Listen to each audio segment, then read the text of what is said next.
अस्सलाम वालेकुम दोस्तों, आप देख रहे हैं टॉकिंग क्रिकेट पीके और मेरा नाम है फ़हद। तो दोस्तों, जैसा कि आप लोगों को पता है कि कुछ दिन पहले पाकिस्तान के जो ओपनिंग बैट्समैन थे अहमद शहज़ाद, उनकी तरफ से कुछ बयानात आए हैं। पीसीबी पे वो तनकीद कर रहे हैं। उनका एक बयान ये था कि उन्हें खुद समझ नहीं आ रही कि वो पाकिस्तान टीम से इस वक्त बाहर क्यों हैं, उनको सेलेक्ट क्यों नहीं किया जा रहा। और उन्होंने एक और भी अजीब सा साथ में बयान दिया कि जो पाकिस्तान टीम की फॉलोइंग है, जो फ़ैन फॉलोइंग है, उसमें बकौल उनके कमी आई है जब से वो टीम से बाहर हुए हैं। तो अहमद शहज़ाद ये पीसीबी पे तनकीद क्यों कर रहे हैं, उनकी इस बात में कितनी सदाकत है, कितना जस्टिफाई किया जा सकता है उनकी इस तनकीद को। अच्छा, अहमद शहज़ाद पाकिस्तान के लिए 2009 से लेकर 2019 तक इंटरनेशनल क्रिकेट खेले। अगर उनका जो ओवरऑल एक इंटरनेशनल रिकॉर्ड है उस पर अगर हम एक नज़र डालें तो वो आप लोगों के सामने आप जैसे देख सकते हैं कि अहमद शहज़ाद ने टोटल 13 टेस्ट मैचेस खेले जिधर उन्होंने 982 रन स्कोर किए और उनकी काफ़ी एक डिसेंट एवरेज थी टेस्ट क्रिकेट में। 40 की एवरेज से उन्होंने 3 सेंचुरीज भी स्कोर की थी। और एक जो स्पेशल इनिंग्स अहमद शहज़ाद की जो आज भी हमें याद है, उन्होंने न्यूजीलैंड के अगेंस्ट दुबई में जो टेस्ट सीरीज़ हो रही थी वहाँ पे एक 150 रन से ऊपर की एक शानदार इनिंग्स भी खेली थी।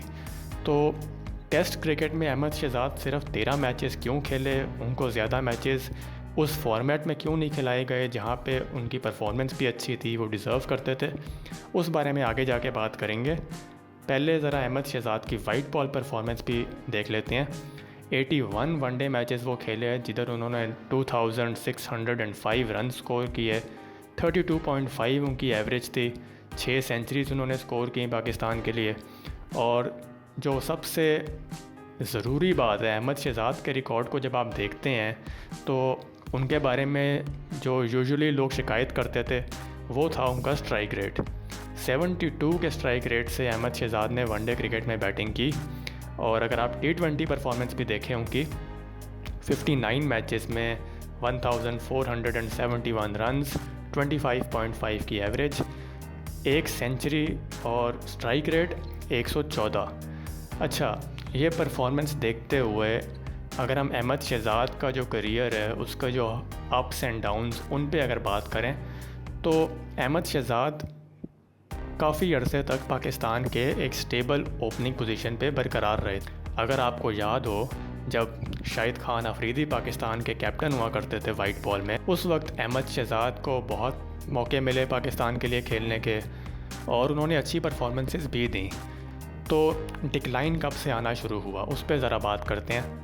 जैसा कि आप लोगों को याद है, 2017 की जो चैम्पियंस ट्रॉफ़ी थी उधर पाकिस्तान का ओरिजिनल प्लान ये था कि पाकिस्तान के जो 2 ओपनर्स होंगे उनमें होंगे अहमद शहज़ाद और अज़हर अली।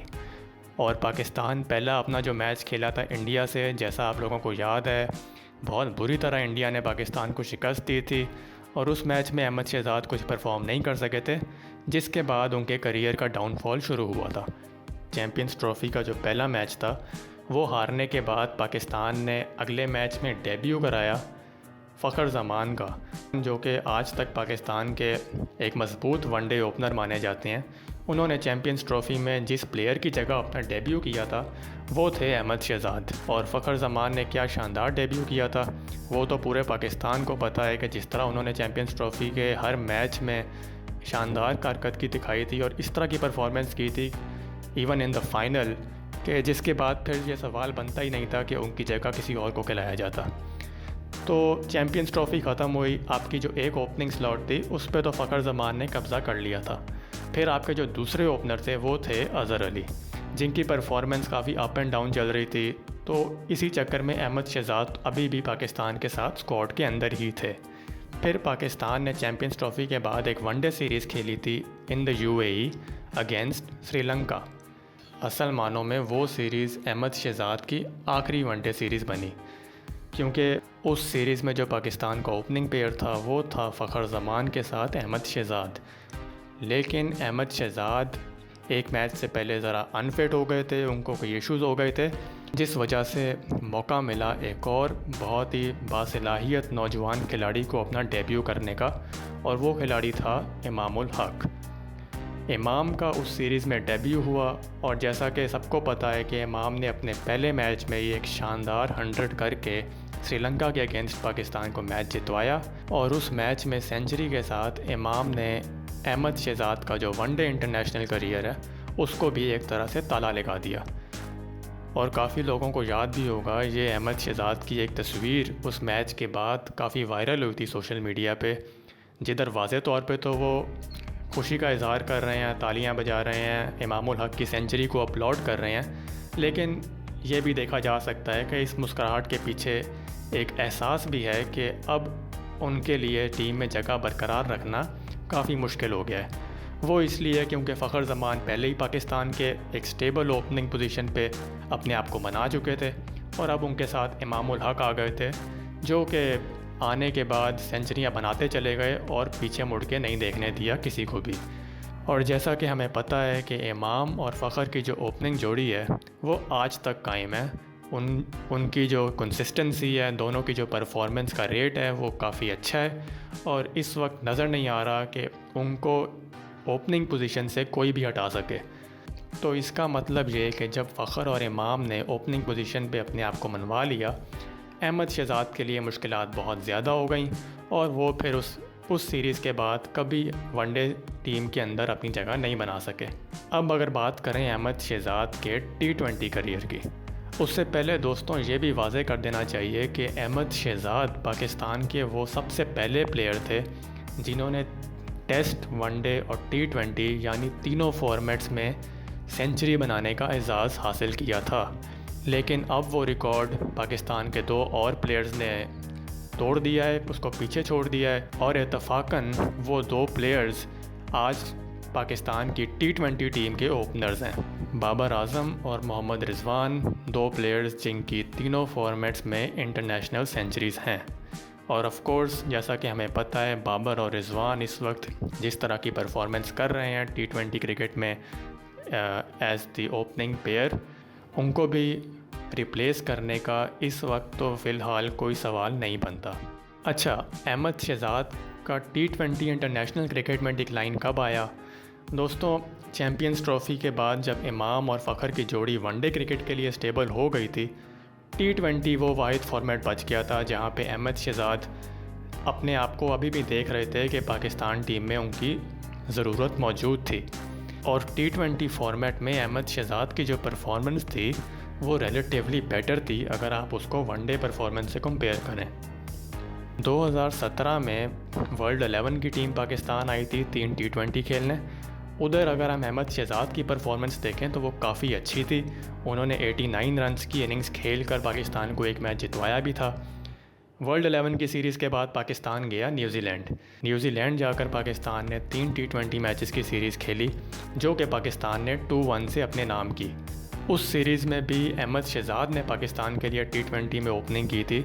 वो इसलिए क्योंकि इमामुल हक को सिर्फ वनडे के लिए कंसिडर किया जा रहा था और T20 में फ़खर ज़मान के साथ कोई और ओपनर चाहिए था।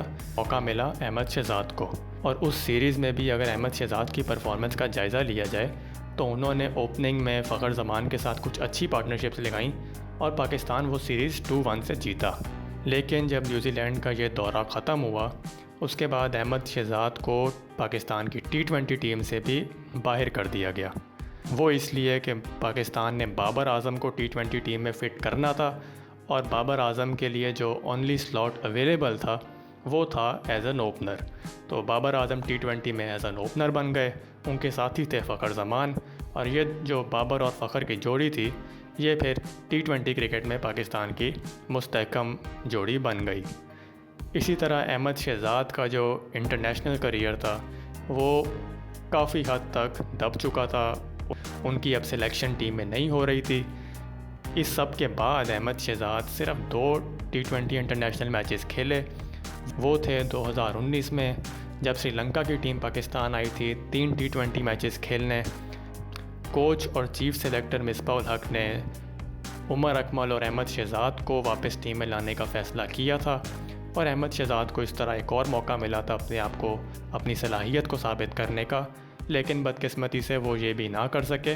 दोनों मैचेस में फ़ेल होने के बाद अहमद शहजाद दोबारा टीम से ड्रॉप हो गए और उसके बाद उन्हें टीम में वापसी का मौका आज तक नहीं मिल सका। तो ये सब देखते हुए अहमद शहजाद की ये तनकीद पीसीबी पे कि उनके साथ ज़्यादती हो रही है, कि उनको टीम में सेलेक्ट क्यों नहीं किया जा रहा, इस बात पे गुस्से का इजहार करना, वो मेरे ख़्याल में तो इतना जस्टिफाई नहीं होता। क्योंकि अहमद शहजाद की अगर परफॉर्मेंस, उनका जो स्ट्राइक रेट था वाइट बॉल क्रिकेट में, वो अगर आप देखें तो मॉडर्न डे क्रिकेट की जो रिक्वायरमेंट्स हैं उसके मुताबिक बिल्कुल भी नहीं उतरता। लेकिन जिस फॉर्मेट में अहमद शहजाद डिज़र्व करते थे, जिस फॉर्मेट में उनकी परफॉर्मेंस अच्छी चल रही थी, वहाँ उनको मौके इतने नहीं मिल सके जितने मिलने चाहिए थे। और ऑफ कोर्स मैं बात कर रहा हूँ टेस्ट क्रिकेट की, जिधर उन्होंने 13 मैचेस में 40 की एवरेज के साथ रन बनाए थे और उनकी 3 सेंचुरियाँ भी थीं। अहमद शहजाद को उनके करियर के दौरान काफ़ी दफ़ा इंडिया के जो प्लेयर हैं विराट कोहली, उनसे भी बहुत कंपेयर किया गया। उसकी वजह ये भी थी कि दोनों देखने में काफ़ी हद तक सिमिलर लगते थे, लेकिन अगर परफॉर्मेंस पे देखा जाए तो अहमद शहजाद विराट कोहली के कहीं पास नहीं आते थे। और अब अगर हम पाकिस्तान टीम को देखें, जो हमारा T20 में ओपनिंग पेयर है बाबर और रिजवान का, वनडे में जो ओपनिंग पेयर है फ़खर, और इन प्लेयर्स की जो परफॉर्मेंस चल रही है specially for the last 2 years, और जिस तरह हमारे जो बैकअप ओपनर्स हैं शान मसूद, जो कि इंग्लैंड में इस वक्त काउंटी में लगातार परफॉर्मेंसेस कर रहे हैं, तो ये सब देखते हुए अहमद शहजाद का टीम में वापस आना without any special performance, domestic cricket में भी वो इतना नहीं परफॉर्म कर रहे, वो खेल भी कम रहे हैं, तो ये तनकीद उनकी बिल्कुल भी जस्टिफाई नहीं की जा सकती। चेयरमैन रमीज़ राजा से एक रीसेंट प्रेस कॉन्फ्रेंस में जब सवाल हुआ कि अहमद शहजाद की फ़्यूचर के बारे में उनका क्या ख्याल है, तो रमीज़ राजा ने भी यही बोला कि अगर अहमद शहजाद को इंस्पिरेशन लेनी है, अगर अहमद शहजाद टीम में आना चाहते हैं तो बातों के बजाय अपने बल्ले से काम चलाएं, अपने बल्ले से परफॉर्म करें। और उन्होंने मिसाल भी दी कि जिस तरह शान मसूद इंग्लैंड की सरजमीन पे कॉन्स्टेंटली परफॉर्म कर रहे हैं, काउंटी क्रिकेट में सेंचुरीज़ पे सेंचुरीज़ लगा रहे हैं, तो अहमद शहजाद भी अगर इस तरह की परफॉर्मेंस करना शुरू कर दें तो उनकी वापसी भी टीम में हो सकती है, उसको कोई रोक नहीं सकता। तो मेरे ख़्याल से भी अहमद शहजाद को तनकीद करने के बजाय अपनी जो परफॉर्मेंस है उस पर फोकस करना चाहिए। बेशक अभी उनकी उम्र इतनी ज़्यादा नहीं हुई, उनकी काफ़ी क्रिकेट बाकी है, लेकिन अगर वो टीम में आना चाहते हैं तो उन्हें ऐसी परफॉर्मेंस करनी पड़ेगी जो कि टॉप क्वालिटी प्लेयर्स, दुनिया के जो बेस्ट प्लेयर्स हैं, बाबर आज़म, मोहम्मद रिजवान, इमामुल हक, इन जैसे प्लेयर्स को पीछे छोड़ना पड़ेगा, तभी सिर्फ वो पाकिस्तान की प्लेइंग 11 में वापसी कर सकते हैं। तो ये थी आज की वीडियो दोस्तों। आपको क्या लगता है कि अहमद शहजाद ने जो पीसीबी पे तनकीद की है, जो उन्होंने स्टेटमेंट्स दिए हैं, उनके बारे में आपका क्या ख्याल है? क्या आपको लगता है कि अहमद शहजाद को टीम में वापस आना चाहिए, या आपको लगता है कि अहमद शहजाद अभी इतना परफॉर्म नहीं कर रहे, या आपको ये लगता है कि उनका करियर अब एक तरह से ख़त्म हो गया है? जो भी आपका ओपिनियन है, आपकी राय है, प्लीज़ कमेंट्स में ज़रूर मेंशन कीजिए। चैनल को सब्सक्राइब कीजिए, वीडियो को लाइक कीजिए। आगे भी आपसे इस तरह की वीडियोस में मुलाकात होती रहेगी। अपना बहुत ख्याल रखिए। This has been talking cricket with Fahd.